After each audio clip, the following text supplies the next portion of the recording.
Hello everyone, मैं अमित वर्मा आप सभी लोगों का स्वागत करता हूं कार्बो केमिस्ट्री क्लासेस में। तो कंटिन्यू करते हैं आज की क्लास। Hello everyone. तो आज हम लोग कंटिन्यू करेंगे एक इंपॉर्टेंट नेम रिएक्शन जिसका नाम है कॉनरेड लिम्पेज रिएक्शन। तो देखिए, इस रिएक्शन के बारे में अगर हम बात करें तो ये रिएक्शन जो यूज होती है किसके लिए यूज होती है, ये एक बहुत ही इंपॉर्टेंट हेटेरोसाइक्लिक कंपाउंड होता है जिसका नाम होता है क्विनोलिन। तो ये रिएक्शन क्विनोलिन सिंथेसिस के लिए यूज होती है। किसके लिए? क्विनोलिन सिंथेसिस के लिए। और वो क्विनोलिन सिंथेसिस आपका पोजीशंस अलग अलग होती हैं। तो जो क्विनोलिन का डेरिवेटिव बनता है इसमें, वो हमारा एक स्पेशल डेरिवेटिव होता है जिसका नाम होता है 4 हाइड्रोक्सी क्विनोलिन डेरिवेटिव। क्या? 4 हाइड्रोक्सी क्विनोलिन बनता है। ठीक। तो अगर हम रिएक्शन की स्टार्टिंग की बात करें तो इस रिएक्शन में हम एनिलीन लेते हैं। ठीक, एनिलीन, और साथ में हम यहां पे बीटा कीटो ईस्टर लेंगे। क्या लेंगे? Beta keto ester. और फिर इसको क्या करेंगे? हम कंडेंस कर देंगे और यहां पे हम कोई सॉल्वेंट ले लेंगे, इथेनॉल या मिथेनॉल, इसको हम हीट करके सॉल्वेंट में कंडेंस कर देंगे। तो जो हमारा प्रोडक्ट बनेगा वो एक 4 हाइड्रोक्सी क्विनोलिन डेरिवेटिव होगा। Quinoline derivative. ठीक। तो देखिए, जो हमारी एनिलीन होगी, एनिलीन सबको पता है क्या होती है, ये हमारी एक एनिलीन होगी। ये जो हमारी एनिलीन होगी वो प्राइमरी होनी चाहिए। सेकेंडरी जो होगी वो हमारी रिएक्ट नहीं करेगी। मान लीजिए अगर हमने सेकेंडरी एनिलीन ले लिया, देखिए ये भी तो एनिलीन है, मान लीजिए हमने यहां पे आर ले लिया, तब ये रिएक्शन नहीं देगा। और अगर हम टर्सरी की बात करें तो ये भी रिएक्शन नहीं देगा। ये दो एनिलीन हमारी रिएक्शंस नहीं देती हैं, सेकेंडरी और टर्सरी रिएक्शंस नहीं देती, केवल एक प्राइमरी एनिलीन देगा। अभी हम मैकेनिज्म के थ्रू बताएंगे कि क्यों नहीं देगा। ये सिंपली सिर्फ बेस का फॉर्मेशन नहीं कर पाता है रिएक्शन में। तो अगर हम बात करें कि बीटा कीटो ईस्टर क्या होते हैं, तो अगर हम एक बहुत ही सिंपल बीटा कीटो ईस्टर की बात करें तो देखिए, ये हमारा बीटा कीटो ईस्टर होगा। ठीक है, यहां पे मान लीजिए ये CH2 CH3 लिख लेते हैं हम, CH2 CH3। ठीक, ये देखिए, ये 0 पोजीशन, ये अल्फा, ये बीटा, तो ये हो गया हमारा बीटा कीटो ईस्टर। ठीक। अब अगर इसके नाम बताएं तो ये बहुत ही इंपॉर्टेंट होता है, एसिटोएसिटिक ईस्टर। एसिटोएसिटिक ईस्टर। ठीक। अगर हम इसकी बात करें कि जो इस ईस्टर की खास बात क्या होनी चाहिए, ईस्टर आपका कौन सा रिएक्ट करेगा, यहां पे जो H हैं ये कैसे हैं, देखिए ये एक्टिव ग्रुप्स है, एक्टिव हाइड्रोजन है, यानी एक्टिव मिथिलीन ग्रुप है। तो इसके पास, ईस्टर के पास एटलीस्ट 1 एसिडिक हाइड्रोजन होना चाहिए इस कार्बन पे। तो इसका मतलब यह है कि अगर हम ईस्टर की बात करें तो यहां से कोई मतलब नहीं है, इस कीटोन से मतलब नहीं है। तो अगर हम ईस्टर की बात करें तो ये क्या, ये ईस्टर रिएक्शन देगा, ये, हाँ ये रिएक्शन दे देगा, ये दे देगा, ये रिएक्शन दे देगा। लेकिन अगर हम बात करें ऐसे ईस्टर की, CH3 CO CR, ये हमने यहां पे H को हटा के R लगा दिया, और बात करें COAT की, तो ये जो ईस्टर है ये भी रिएक्शन में पार्टिसिपेट नहीं करेगा। तो इसका मतलब क्या है कि जो आपका एस्टोएस्टिक ईस्टर या बीटा कीटो ईस्टर होना चाहिए, जो वहां पे एक्टिव हाइड्रोजन होना चाहिए, एटलीस्ट एक एसिडिक हाइड्रोजन होना चाहिए, तभी ये हमारा रिएक्शन देगा। तो देखिए, ये प्रोडक्ट कैसे बनेगा, जब इनको कंडेंस करा देंगे तो जो हमारा प्रोडक्ट बनेगा वो क्विनोलिन का डेरिवेटिव बनेगा। तो देखिए, क्विनोलिन सबको पता है क्या होती है, ये क्विनोलिन हो गया। ठीक, क्विनोलिन की 4th पोजीशन पे, ये फर्स्ट होती है, ये सेकंड होती है, ये थर्ड होती है, और ये 4 होती है। इस तरह का हमारा एक डेरिवेटिव बनेगा। हम अभी इसको नहीं ले रहे हैं, सिंपल मान लीजिए अगर इसको ले लिया तो ये प्रोडक्ट में हमारे कहां पे आ जाएगा, यहां पे आ जाएगा। देखिए, तो ये 4 पे क्या आ गया, हाइड्रोक्सी। तो ये 4 हाइड्रोक्सी क्विनोलिन डेरिवेटिव बनाने के लिए मेथड है। तो देखिए, ये इसकी बातें हो गई। तो रिएक्शन की बेसिक बात क्या है कि एनिलीन होनी चाहिए, वो भी प्राइमरी एनिलीन। उसको जब हम बीटा कीटो ईस्टर से रिएक्ट कराते हैं, जिसके पास एटलीस्ट एक एसिडिक हाइड्रोजन होना चाहिए, वो जो बीच वाला होना चाहिए, वही रिएक्ट करेगा। और उसको जब कंडेंस कर देंगे तो हमारा एक डेरिवेटिव बनेगा जिसका नाम है 4 हाइड्रोक्सी क्विनोलिन डेरिवेटिव। तो आइए अब हम मैकेनिज्म देखेंगे कि ये हमारा प्राइमरी क्यों रिएक्ट करता है, ये हमारा क्यों, ये एक एसिडिक हाइड्रोजन होना चाहिए वही रिएक्ट करेगा, ये क्यों नहीं रिएक्ट करेगा, और ये टोटल प्रोडक्ट फॉर्मेशन कैसा होता है उसको हम मैकेनिज्म के थ्रू सीखेंगे। ठीक है, इसको नोट कर लीजिए, फिर आगे मूव करते हैं मैकेनिज्म की तरफ। ओके गाइस, अब देखो अगर मैकेनिज्म की बात करें तो पहले क्या होगा, पहले यहां पे इस रिएक्शन में सिर्फ बेस का फॉर्मेशन होगा। पहला स्टेप जो होगा वो सिर्फ बेस फॉर्मेशन होगा। सिर्फ बेस क्या होता है, हमारा एक इमाइन होता है। क्या होता है, इमाइन। और वो कैसे बनेगा, आइए उसकी हम बात करते हैं। तो देखिए पहले क्या होगा, हमारा एनिलीन आएगा, ये हमारा एनिलीन है। It will react with our beta keto Easter,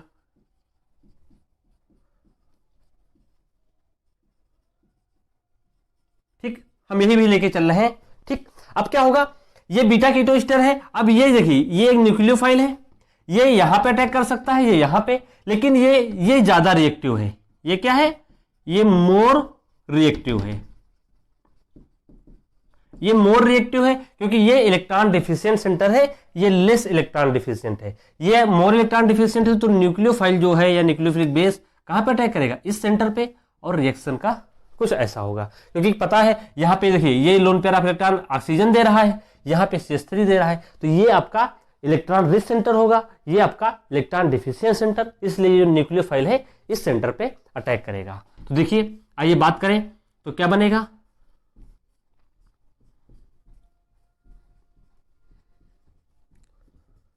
देखिए इसने लोन पेयर ऑफ इलेक्ट्रॉन दिया तो ये प्लस, फिर क्या होगा, देखिए इस कीटोन ने लोन पेयर ऑफ इलेक्ट्रॉन लिया तो इट बिकम्स O माइनस, यहां पे क्या है CH3, और यहां पे देखिए ये CH2 है, ये आपका COO। अब इस CH2 CH3 को मैं लिख रहा हूं ET लिख देता हूं बार बार, ET का मतलब एथाइल। अब क्या होगा, अब अगले स्टेप में यहां पे ध्यान से देखिए ये प्लस हो गया तो यहां से H प्लस इसका ट्रांसफर हो जाएगा इस O माइनस के पास, तो सिंपल ये हो जाएगा, ये NH, यहां पे COH, ये CH3, ये CH2, ये COOET। ठीक, ये बन गया। अब देखिए ध्यान से, अब क्या होगा, अभी देखो यहां पे क्या है, अब क्या होगा, अभी H प्लस है, रिएक्शन में क्या है, बहुत सारा एसिड एथेनॉल लिया, सॉल्वेंट लिया, H प्लस होगा, तो H प्लस आएगा, इस OH को क्या करेगा, प्रोटोनेट करेगा। आप डायरेक्ट भी कर सकते हैं लेकिन मैं डायरेक्ट नहीं करूंगा क्योंकि आसानी से समझना चाहिए। NH, देखिए ये OH2 प्लस हो गया, this OH become OH2 plus due to H plus, ये आपका CH3 और यहां पे CH2 COOET। ठीक, अब देखिए ये हमारा जो OH2 प्लस है ये गुड लिविंग ग्रुप हो गया, ये गुड लिविंग ग्रुप हो गया, ये यहां से लीव करेगा और इसका loan pair of electron nitrogen का इसको डोनेट कर देगा। तो जब ये डोनेट करेगा तो देखिए यहां से -H2O निकलेगा, -H2O लीव करेगा तो क्या बनेगा, देखिए ये N double bond C, nitrogen ने लोन पेयर इलेक्ट्रॉन दिया, इट बिकम्स पॉजिटिवली चार्ज, देखिए इलेक्ट्रॉन दिया, यहां पे डबल बॉन्ड का फॉर्मेशन हुआ, ये CH3। ठीक, और अब क्या होगा, CH2 और COOET। ठीक, अब क्या होगा, लास्ट में यहां से हमारा -H प्लस निकल जाएगा, क्या निकल जाएगा, -H प्लस यानी प्रोटॉन निकल जाएगा और हमारा एक बेस बन जाएगा। देखिए N double bond C, CH3 और ये CH2, ये COOET, इसी का नाम क्या है, सिफ बेस। क्या बोलते हैं इसको, सिफ बेस, या इसी को बोलते हैं इमाइन। ठीक है, ये हमारा एक बेस बन गया। तो जो पहला स्टेप था हमारा सिंथेसिस ऑफ सिफ बेस, वो कैसा बना, ये बात समझ गए। एनिलीन जब रिएक्ट करेगा तो एनिलीन यहां भी अटैक कर सकता था, यहां भी अटैक कर सकता था, ये केवल यहां पे अटैक करेगा। तो यहां पे इसे लिख लीजिए कि ये क्या होगा, मोर रिएक्टिव, तो लिख लीजिएगा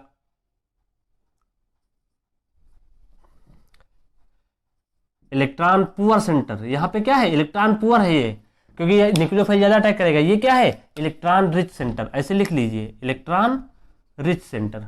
ठीक, इस तरह का। तो कहां न्यूक्लियोफाइल कहां अटैक करेगा, जहां इलेक्ट्रॉन डेंसिटी क्या हो, कम होगी। फिर इस तरह से यहां से H प्लस ट्रांसफर हुआ, फिर इस तरह का पूरा OH2 प्लस, हमारा सिर्फ बेस की सिंथेसिस हो गई। अब हमारा जो अगला स्टेप है वो क्या है, वो इसका हम यूज करेंगे अपने क्विनोलिन बनाने में। तो आइए उसको कैसे देखते हैं। ओके गाइस, देखिए जो ये बेस बन गया है, अभी बेस क्या करेगा, अभी बेस का काम क्या है, देखिए रिएक्शन में एसिड पड़ा होगा, ये अभी इनोलाइज करेगा। कैसे इनोलाइज करेगा, ये H+ इसको, इस कीटोन को क्या करेगा, प्रोटोनेट करेगा। और जब ये प्रोटोनेट करेगा तो कुछ इस तरह का बनेगा। देखिए ध्यान से, हम इसको ऐसे लिख रहे हैं, N double bond C CH3, ये CH2, इसको हम ऐसे लिख लें, आसानी हो जाएगी, OET। इसने लोन पेयर ऑफ इलेक्ट्रॉन लिया, ऑक्सीजन प्रोटॉन ले लिया, तो प्रोटोनेट हो गया OH+। ठीक, अब क्या करेगा, बस सिंपल टाटोमराइजेशन कराना है। देखिए ये OH इस तरह से हो जाएगा और यहां से एक H, देखिए ये H है, अगले स्टेप में क्या होगा, ये यहां पे निकल जाएगा, तो यहां पे डबल बॉन्ड आ जाएगा। तो देखिए ये क्या होगा, -H+ यहां से लीव करेगा और हमारा जो प्रोडक्ट बनेगा कुछ ऐसा बनेगा।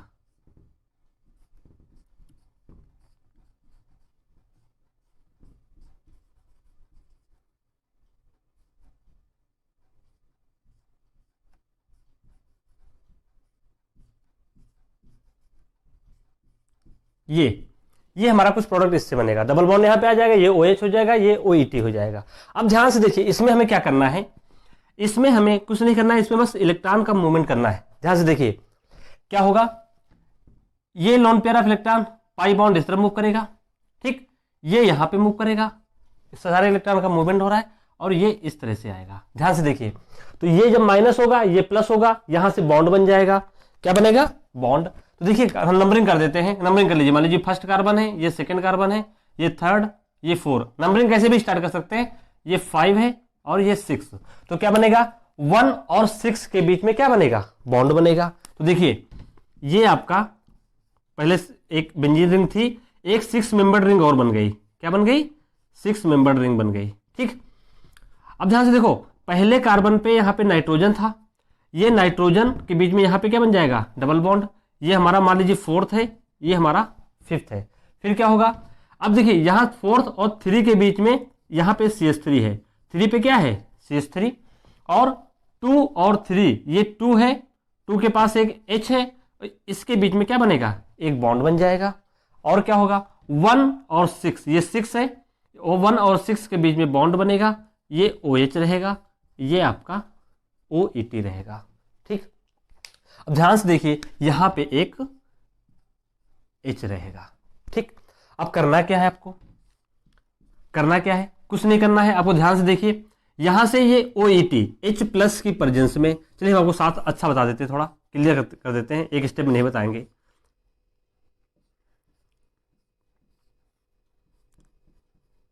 यहां पे देखिए ये CH3, यहां पे डबल बॉन्ड, ये H, ये OH और ये OET। OET H+ की प्रेजेंस में प्रोटोनेट हो जाएगा, क्या बन जाएगा, OET+। ठीक, और यहां पे तो एक H है ही हमारा। फिर अल्टीमेटली क्या होगा, यहां से ये OET अच्छा लिविंग ग्रुप होगा, ये यहां से निकला और इसने ऑक्सीजन ने लोन पेयर ऑफ इलेक्ट्रॉन इसको दिए, तो क्या बनेगा, तो यहां से -ETOH निकल गया। ठीक, जो हमारा प्रोडक्ट बनेगा कुछ ऐसा बनेगा। ध्यान से देखिए, डबल बॉन्ड, ये यहां पे डबल बॉन्ड है, यहां पे H है, ये H, ये CH3। अब इस ऑक्सीजन के पास क्या हो जाएगा, डबल बॉन्ड और O पॉजिटिव हो जाएगा। ठीक, अब ध्यान से देखो यहां पे अभी H है, अब क्या होगा अल्टीमेटली लास्ट में, यहां से -H+ निकलेगा, ये -H+, चलिए हम अपने मैकेनिज्म में इसको यहां पे इसको प्रोटोनेट कर देते हैं, क्योंकि इसके पास लोन पेयर ऑफ इलेक्ट्रॉन होगा, तो जब इसको हम प्रोटोनेट करेंगे, ठीक, ये कीटोन रहेगा, ये ऐसे रहेगा, ये डबल बॉन्ड, ये H+ CH3, ये H, ऐसा बना कुछ। अब ध्यान से देखो, इस रिएक्शन में जो ये OET निकला था, जो इथेनॉल निकला था, तो पता है इथेनॉल हमारा किस फॉर्म में होगा, ETO- और H+, क्योंकि वो पोलर कंपाउंड होगा, तो हमारा जो OET- आएगा, ध्यान से देखो ETO- आएगा। ये प्रोटॉन देखिए, ये प्रोटॉन कैसा है, एसिडिक, तो ये इसको यहां से अब्स्ट्रैक्ट करेगा। ठीक, इसको अब्स्ट्रैक्ट करेगा और ये इलेक्ट्रॉन का मूवमेंट इस तरफ हो जाएगा। ठीक, क्योंकि ये पॉजिटिव हो गया, ये पॉजिटिव हो गया तो इसका इनोलाइजेशन और ज़्यादा हो गया। डायरेक्ट यहाँ भी हो सकता था, लेकिन पॉजिटिव होने की वजह से इसका इनोलाइजेशन फास्ट हो गया। तो क्या बनेगा, तो देखिए माइनस ETOH निकलेगा। ठीक, और ये मूवमेंट हो गया। ये समझ गए कहाँ से आया, ये इथेनॉल से आया। रिएक्शन मिक्सर में जो आपका ETO में बहुत सारा पड़ा होगा, तो ये अल्टीमेटली इस प्रोटॉन को कर लेगा और आपका ये बनेगा।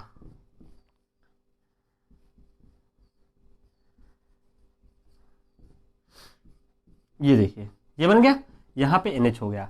ये हमारे क्विनोलिन का डेरिवेटिव है क्विनोलोन। इसका नाम क्या होता है, क्विनोलोन।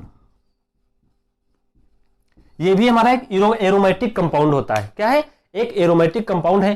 फिर ये क्या हो जाएगा, कीटो इनॉल टाटोमेरिज्म शो कर देगा। क्या शो करेगा, कीटो इनॉल टाटोमेरिज्म, टाटोमेराइजेशन शो कर देगा। तो कैसे शो करेगा, देखिए ये यहां पे ये ऐसे H प्लस की प्रेजेंस में ऐसे, तो क्या बन जाएगा, सीधे हमारा एक क्विनोलिन डेरिवेटिव बन जाएगा लास्ट में।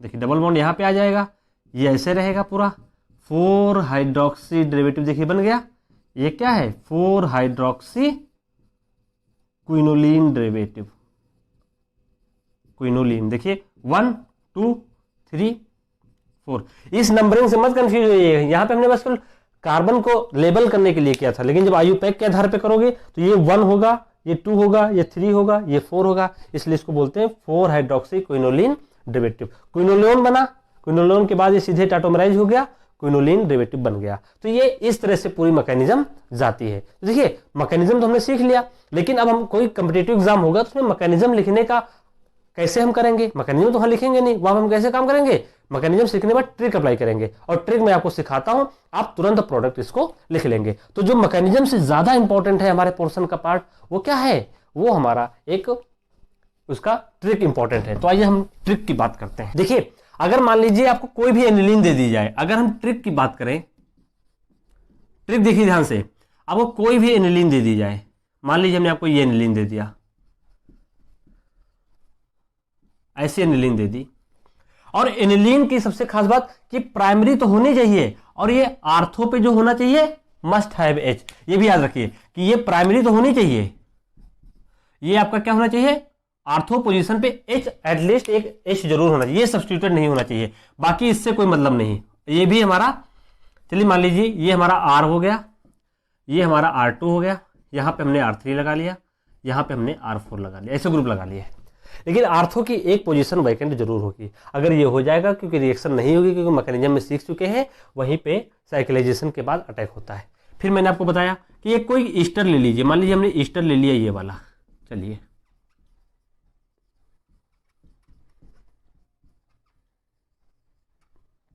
OR1 OR2, ये R3 हो गया। अब हमने मान लीजिए इसको R2 ले लिया, ठीक, इस तरह के। तो अगर हम मैकेनिज्म को ध्यान से देखें तो प्रोडक्ट लिखना कैसे है, कुछ भी दिया हो आप पहले क्विनोलिन बना लीजिए। क्या बना लीजिए, क्विनोलिन। क्विनोलिन तो बनाना जानते ही हैं, लीजिए हमने क्विनोलिन बना लिया, ठीक।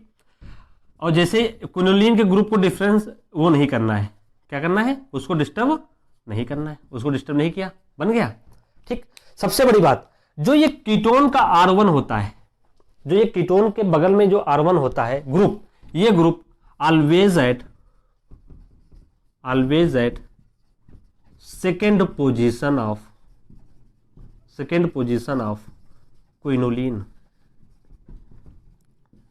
इसको सेकेंड पोजीशन, क्विनोलिन के सेकेंड पोजीशन पे रखना है। तो सेकेंड पोजीशन कौन सी, देखिए ये पहली, ये दूसरी, तो ये जो R1 है कहां रहेगा, हमेशा यहां पे, ठीक। इसका जो R1 होगा, या ये ग्रुप जो होगा ये वाला, इसका एक H तो होगा ही, ये H, देखिए मैंने आपको बताया था 2H से 1H होना चाहिए, 1H या 2H। तो 1H क्या होता है, इनोलाइज होता था। इनोलाइजेशन के लिए 1H होना बहुत जरूरी है, तभी रिएक्शन होगी। अगर आप यहाँ पे क्या करेंगे, 2 R लगा देंगे एल्काइल ग्रुप, तो रिएक्शन स्टॉप हो जाएगी, क्योंकि इनोलाइजेशन नहीं हो पाएगा। मैकेनिज्म में आपने सीख चुके हैं। अब देखो ये जो ग्रुप है ये हमेशा आपका थर्ड पोजिशन पे रहेगा, तो लिख लीजिए ऑलवेज एट थर्ड पोजिशन, ये हमेशा थर्ड पोजीशन पे रहेगा। और फोर्थ पोजीशन पे हमेशा OH ग्रुप लगा दीजिए, है ना। Always put OH at 4th position. ये आपकी ट्रिक हो गई। तो आप कुछ भी कर लेंगे। तो पहले क्या, जो कीटोन के बगल में R लगा हो, जो भी ग्रुप लगा हो, उसको हमेशा सेकेंड पोजीशन पे, जो एक्टिव मिथिलीन ग्रुप होगा उस पे जो ग्रुप लगा होगा उसको हमेशा थर्ड पोजीशन पे रखिए, बाकी फोर्थ पोजीशन पे आप OH लगा दीजिए। एक एग्जांपल प्रैक्टिस करते हैं। तो एग्जांपल की अगर हम बात करें तो मान लीजिए मैंने आपको ये एनिलीन दे दिया, चलिए हमने आपको ये एनिलीन दे दिया और हमने आपको एक ईस्टर दे दिया, कीटोन दे दिया CH2CO, हमने यहाँ पे R1 ले लिया, ठीक, क्या होगा, और यहाँ पे हमने CH3 ले लिया, CH3, फिर हमने इसको OET लिख लिया। देखिए ध्यान से, तो ये पूरा ग्रुप क्या होगा, ये जो पूरा ग्रुप होगा ये हमारा R1 होगा, ठीक है। ये ग्रुप कहां जाएगा, ये R1 है तो ये कहां जाएगा, सेकेंड पोजीशन पे, क्योंकि इसका मैकेनिज्म में कोई रोल नहीं था, मैकेनिज्म इसलिए सिखाई जाती। ये कहां जाएगा, एट थर्ड पोजीशन। बस क्या बनाना है, पहले आप क्विनोलिन बना लीजिए। देखिए क्विनोलिन बना लिया, ठीक। फोर्थ पोजीशन पे हमेशा OH लगा दीजिए, ये सेकेंड पोजीशन पे लगा दीजिए, तो ये CH2R1 हो जाएगा। R1 आपका एल्काइल हो सकता है, फिनाइल हो सकता है, एराइल हो सकता है, कुछ भी हो सकता है, ठीक। और थर्ड पोजीशन पे ये H देखिए ये इनोलाइज कर जाएगा, ये कार्बन रिंग में चला जाता है, ये CH3 ग्रुप आपका ऐसे रहेगा। तो यही हमारा एक प्रोडक्ट बन जाएगा, है ना। इस तरीके का मैंने आपको और अभी जो सिखाया था इसका जब रिएक्शन मैंने देखी इससे करवाई थी, अभी जो करवाई थी मैकेनिज्म देखिए, CH3CO CH2 beta keto ester.